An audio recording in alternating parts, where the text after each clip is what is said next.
Donc, par définition, donc, le travail à distance, c'est un travail qui est effectué en dehors des locaux de l'entreprise. Donc, c'est à domicile ou dans des tiers-lieux. Parmi ces tiers-lieux, donc, on peut trouver donc, les espaces de coworking ou bien des locaux professionnels qui sont mis à disposition. Tout à l'heure, on a parlé des frais, mais il faut absolument donc que les frais de location de ces lieux soient pris, soient à la charge de l'employeur. Et il faudra aussi, donc ce qui serait bien, c'est de négocier cette possibilité pour les salariés qui souhaitent télétravailler, mais pas à leur domicile. Et c'est pratique aussi parce que c'est des lieux qui peuvent être à proximité du domicile, donc le temps de trajet, il est épargné.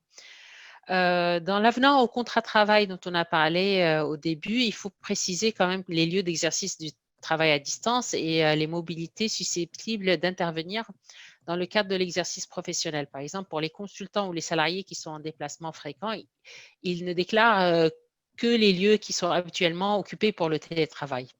Mais il faut faire attention parce qu'en cas de dommage du matériel qui est en dehors des lieux habituellement occupés, pour ces travailleurs qui se déplacent fréquemment, il faut que l'employeur prenne en charge la réparation, le remplacement du matériel ou tout autre.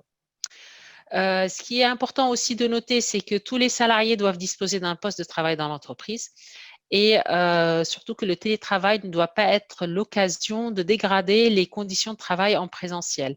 Et là, je vais passer la parole à Paul qui va nous parler du rôle du CHSCT, peut-être du CHSCT sur le réaménagement des locaux dans cette condition.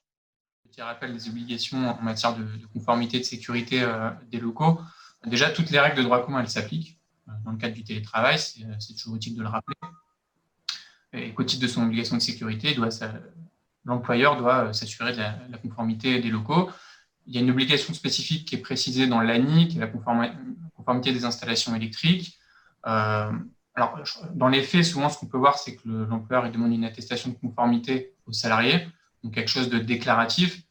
Il faut quand même faire attention parce que c'est une façon de décharger la responsabilité vers le salarié. Et à cet égard, il y a toujours possibilité de demander un diagnostic, une expertise payée par l'employeur pour pas simplement être dans l'auto déclaratif.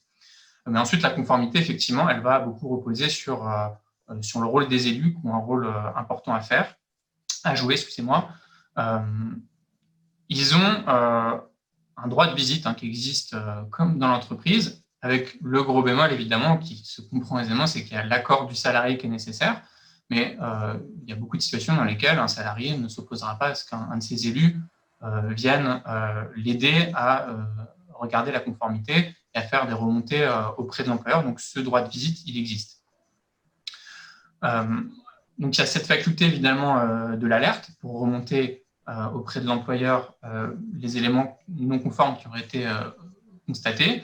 La faculté de contacter directement le salarié, y compris en l'absence d'une visite, mais de le contacter, donc toujours demander le droit d'avoir les coordonnées du salarié pour être en mesure de le contacter lorsqu'il en a besoin. Et puis recenser l'ensemble des risques afférents dans le document unique d'évaluation des risques. Et le droit à une formation appropriée pour gérer les équipements à son domicile, qui est prévu par l'ANI, c'est aux élus de s'assurer aussi qu'il est mis en œuvre et de le faire savoir à l'employeur.